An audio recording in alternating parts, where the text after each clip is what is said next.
From Pacifica, this is Democracy Now! A child born today will grow up with no conception of privacy at all.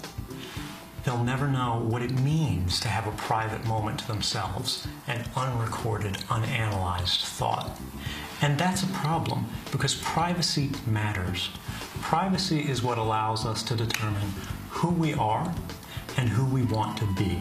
As a federal judge upholds the NSA's phone records collection program exposed by Edward Snowden, new details emerge about how a secretive NSA unit hacks into computers around the world. Sometimes the NSA even intercepts computers purchased online in order to place spyware on them before the customer receives them.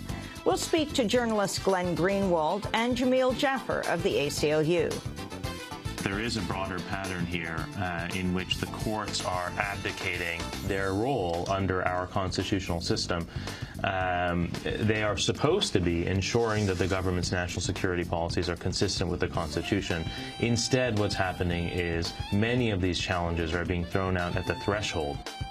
Then, despite long-term unemployment being at its highest level since World War II, 1.3 million Americans have just lost their unemployment benefits. We'll look at why. All that and more coming up.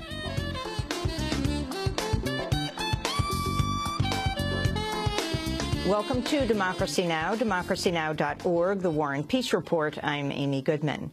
Opposition activists are claiming over 500 people have died in weeks of Syrian government airstrikes on the city of Aleppo.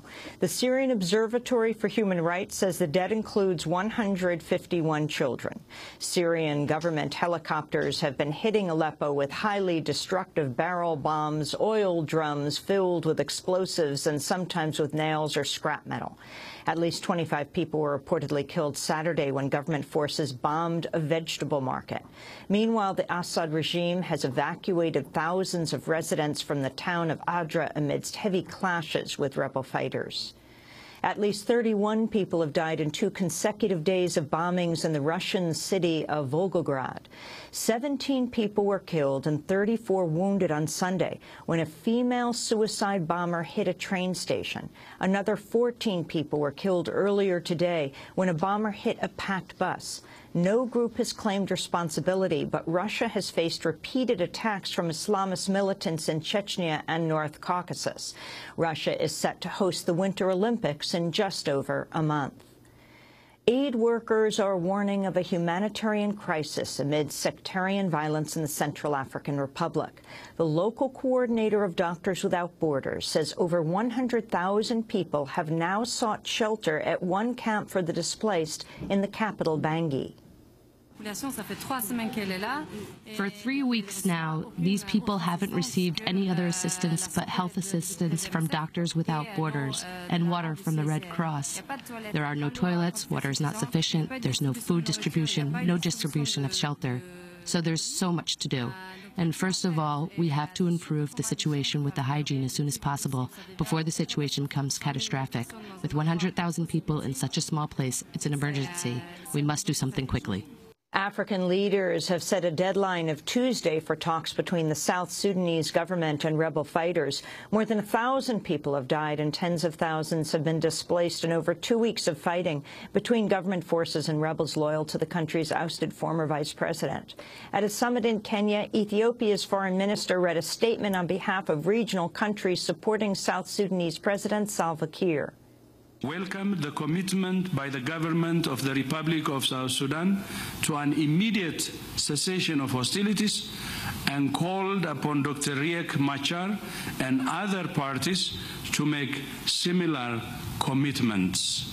3, determine that if hostilities do not cease within 4 days of this communique, the summit will consider taking further measures, condemns all unconstitutional actions to challenge the constitutional order, democracy, and the rule of law, and in particularly condemns changing the democratic government of the Republic of South Sudan through the use of force.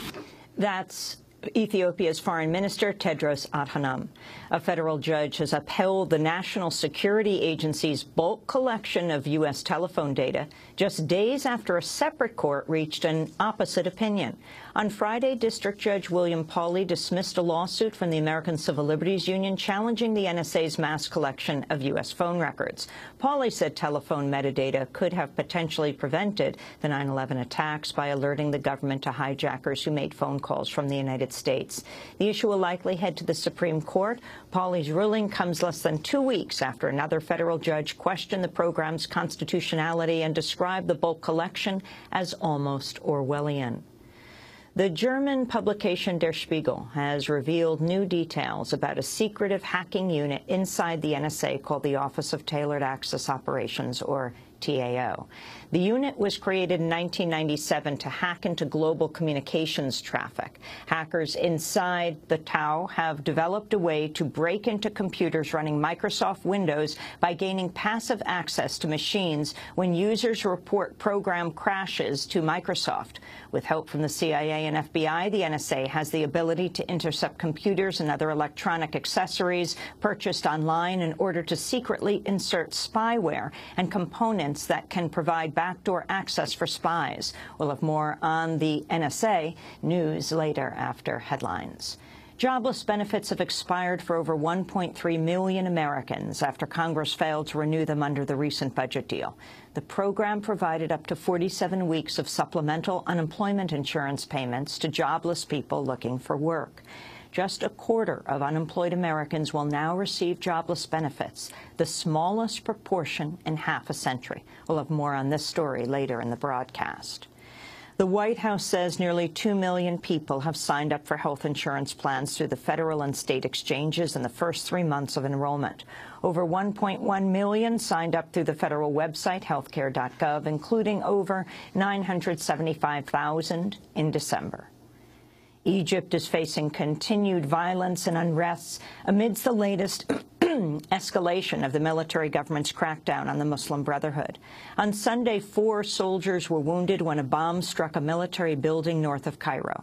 A bombing last week prompted the Egyptian government to deem the Muslim Brotherhood a terrorist organization, even though a separate militant group claimed responsibility. 1 person was killed and over 100 were detained over the weekend in student protests against the anti-Brotherhood crackdown.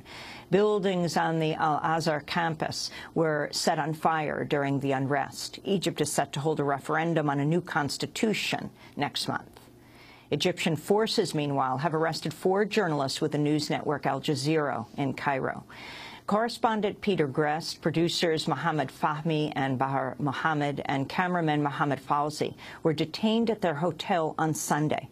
Al Jazeera is calling for their immediate release. Egypt's military government has repeatedly targeted Al Jazeera, raiding offices, ordering an affiliate's closure, and deporting several staffers. Lebanon is receiving $3 billion in aid from Saudi Arabia. The Lebanese government says the money will go to its military. It's the largest ever grant for Lebanon's armed forces. The announcement follows Friday's bombing in Beirut that killed 5 people, including former Minister Mohammed Chatta, a critic of Syrian President Bashar al-Assad and the Lebanese group Hezbollah. A health worker overseeing a polio vaccination effort in Pakistan has been shot dead. The victim was the latest medical official to be killed in the fallout from the U.S. assassination of Osama bin Laden. The Taliban began attacking health workers after it was revealed the CIA used a fake vaccination program to help locate Osama bin Laden. A new U.S. intelligence estimate warns Afghanistan will likely descend into chaos unless the 2 sides can sign a long-term agreement to maintain American troops. Afghan President Hamid Karzai has delayed ratification of a security pact that would keep U.S. forces in Afghanistan after 2014. The National Intelligence Estimate says U.S. gains will be eroded within 3 years without a large military presence to fight the Taliban. Thousands of people have rallied on the Japanese island of Okinawa in protest of plans to relocate a U.S. military base. local officials signed on to a deal last week that will move the base from a densely populated urban area to a more remote location. But a movement of Okinawa residents has opposed the base altogether and pushed for ousting U.S. forces off the island, citing environmental concerns and sexual assaults by U.S. soldiers on local residents. On Friday, thousands of people surrounded a government building and staged a sit-in inside. A new investigation challenges right-wing claims around the deadly attack on the U.S. Consulate in Benghazi. That was in Libya last year. The New York Times reports there's no evidence al-Qaeda or other international militants played a role in the assault that killed 4 Americans, including Ambassador Christopher Stevens. The attack was coordinated by local militia who, in fact, benefited from the U.S.-backed NATO intervention against Colonel Muammar Gaddafi. It also appears that anger over an anti-Islam film produced in the U.S. called The Innocence of Muslims helped fuel the attack, as the Obama administration had initially claimed. Protests are continuing in New York City over incoming Mayor Bill de Blasio's appointment of William Bratton as the next police commissioner.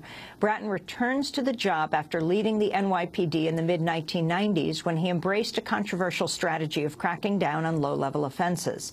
De Blasio campaigned on a promise to curb the NYPD's controversial stop-and-frisk policy, but Bratton actually expanded the program while heading the Los Angeles police. On Friday, the parents of victims shot dead by police under Bratton's watch led a protest march from Harlem to the Bronx. Nicholas Hayward Sr. lost his 13-year-old son after police mistook the boy's toy rifle for a real gun. I'm angry today. I've been angry since hearing that Bill de Blasio has chosen Bill Bratton to be the next police commissioner again. You see, back in 1994, my son was murdered, and he was gunned down by a New York City police officer. Whether it was housing or just a city officer, you should have addressed that issue. But he failed to do that. This protest is, you have parents and families out here who had their innocent loved ones that were killed. That's what we're talking about. We do not wish for William Bratton to be the police commissioner of New York City again. Organizers say they plan to continue protests at de Blasio's inauguration on Wednesday. And those are some of the headlines. This is Democracy Now!, democracynow.org, The War and Peace Report. I'm Amy Goodman. Thanks so much for watching this report from Democracy Now!, your daily independent global grassroots news hour. We don't accept advertising or corporate funding, but rather rely on donations from viewers like you. Please make your contribution by visiting democracynow.org today. We need your support today to keep bringing you this hard-hitting, in-depth reporting.